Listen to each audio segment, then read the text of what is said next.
It's a story that shocked Central Illinois. A man gunned down during the holidays in 2008. An elderly woman, a great-grandmother, charged and convicted of the crime. Tonight, for the first time, Shirley Skinner speaks out in a jailhouse interview exclusively to ABC News Channel 20. Stephen Watkins met Jennifer Blair in 2007, where they married, had a child, and separated, all within 18 months. What followed was a nasty child custody battle over baby Sydney. It was on the night of November 25, 2008, that Stephen would travel to the Skinner home in Ashland to pick up baby Sydney for a court-ordered visit that unleashed a whirlwind of questions, accusations, and the lingering mystery of what happened inside that home. At the May 2010 trial, jurors heard of no physical or forensic evidence linking Shirley to the murder weapon, and there were no eyewitnesses pointing the finger of guilt at her. At the recommendation of their attorneys, none of the Skinner family testified. Jurors convicted the 74-year-old of first-degree murder after hearing from 3 medical first responders who responded to the scene that night of the shooting, all saying that Skinner said, quote, "I shot him. Is he dead? And he shouldn't have come back here." All her state appeals on the murder conviction have been denied or dismissed. Shirley Skinner now waits for a decision from the governor on a clemency request. Tonight, Shirley Skinner is speaking out, telling her side of the story nearly 6 years after that fateful night. Shirley Skinner. 6 years after the fact and 4 years after being convicted of the first-degree murder of her granddaughter's estranged husband, Stephen Watkins, 79-year-old Shirley Skinner is finally admitting to what prosecutors accused her of all along. I, honest to God, shot the man. I didn't aim to, but I did. Skinner breaks her silence to ABC News Channel 20 at the Logan Correctional Facility in Lincoln. After exhausting all her state appeals and petitions, her husband, daughter, and Shirley's appellate attorney during a January hearing pleaded for mercy from the state's Prisoner Review Board, seeking a commutation from Governor Pat Quinn of her 55-year prison sentence. Skinner was convicted of first-degree murder in the shooting death of her granddaughter's estranged husband, Stephen Watkins. According to testimony, during Skinner's trial, Watkins had come to the Skinner home on November 25, 2008, to pick up his 16-month-old daughter, Sydney, for his court-appointed unsupervised visitation. A lone bullet struck Watkins in the back of his head, one prosecutor telling the jury that Watkins' killing was an execution. The motive, prosecutors opined in court, was that some members of the Skinner family, led by estranged wife Jennifer, would do anything, even kill, to stop Stephen Watkins from getting custody of baby Sydney. Not so, says Shirley Skinner. No, honest to God, it did not happen. So help me. Much of the story has been well documented over the years through media reports, including many by ABC News Channel 20. This 211-page transcript of a court hearing in September 2008 between Stephen and Jennifer reveals details of an ugly child custody case, with Stephen fighting for unsupervised custody of his child and ultimately full custody.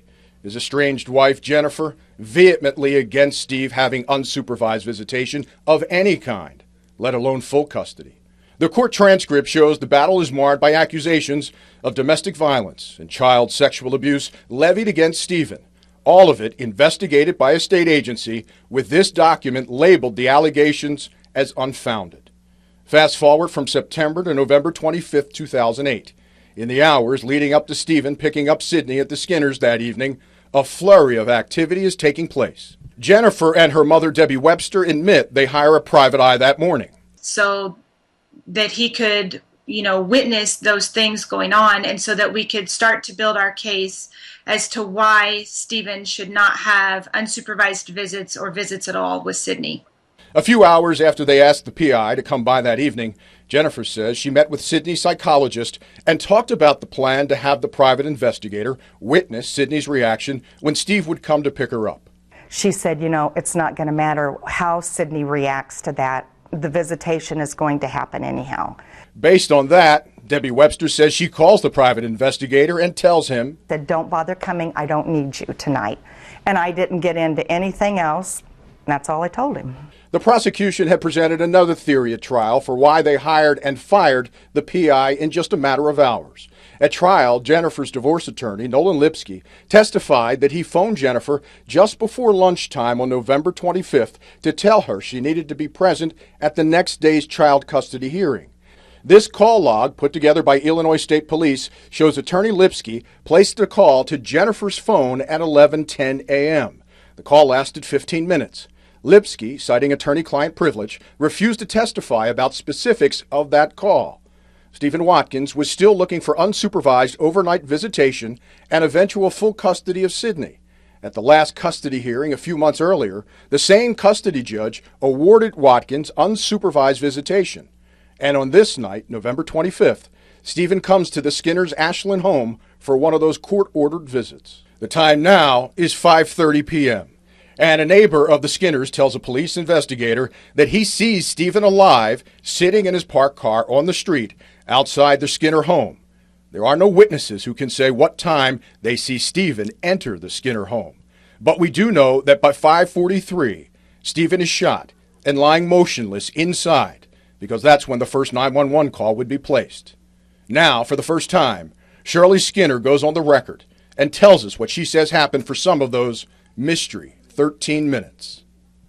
Steve was supposed to set out along the road. The policeman in Ashland told him to set out there, and we would bring the baby to him. And when he drove up, the dog would always bark. We had a poodle. And Sid knew, she'd look at her mommy, she knew something was wrong. Shirley says Sidney threw up, and Jennifer went to a back bedroom to change her. Her husband, Ken, he says, was in the in-laws suite watching TV with the door to the main house closed. Shirley says she was in the kitchen, adjacent from the front door, cleaning up. When the door flew open. The door wasn't locked. No. And he looked and he said, "Where in the hell is Sidney?" And I said, "Well, she got sick, and don't give me that." He said, "I'm taking that kid tonight over her dead body." And he came in and he got to my kitchen table, and I grabbed him by the arm and I said, "Now wait a minute, Steve." And he turned around and grabbed me and knocked me down. That's when I fell into the wall, and it scared me so bad that I jumped up and I got the gun out of the cupboard. The cupboard, she says, was above the kitchen range, about 6 feet high. And I said, "Steve, stop. Steve." I yelled it 2 times. He didn't stop. And I fired. I thought, sure, I'd fire over his head. I didn't aim to kill him. While changing Sidney in one of the back bedrooms, this is what Jennifer says she recalls. I heard the door slam open, and I heard my grandmother's talking back and forth, and honestly, I didn't know who it was at first. Jennifer says she couldn't make out what was being said and initially paid little mind to it.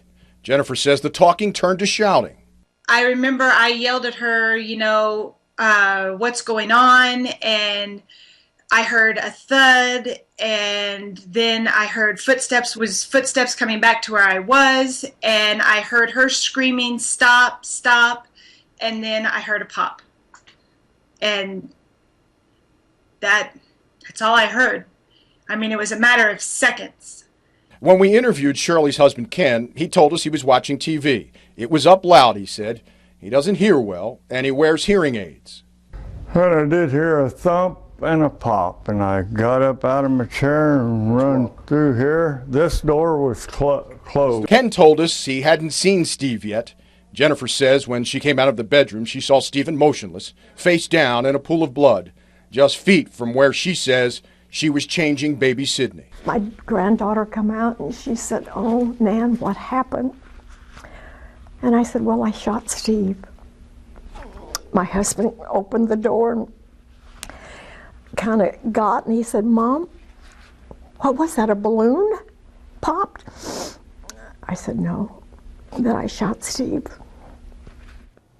There's much more from that exclusive jailhouse interview that we'll get into tomorrow night, including the first thought that ran through Shirley Skinner's mind after she shot and killed Stephen Watkins.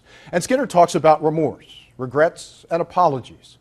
Also, we'll hear from Stephen Watkins' mother. We sat down with Penny Watkins and showed her Shirley's prison interview as Shirley talks more about the night that she killed Stephen.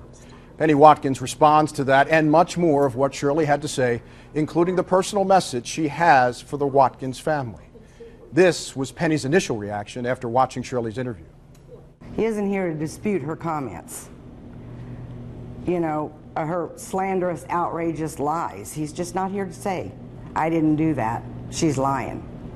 So I'll speak for Stephen, since Shirley Skinner silenced his voice. Part 2 of 6 years later, tomorrow night at 10 on Nightside.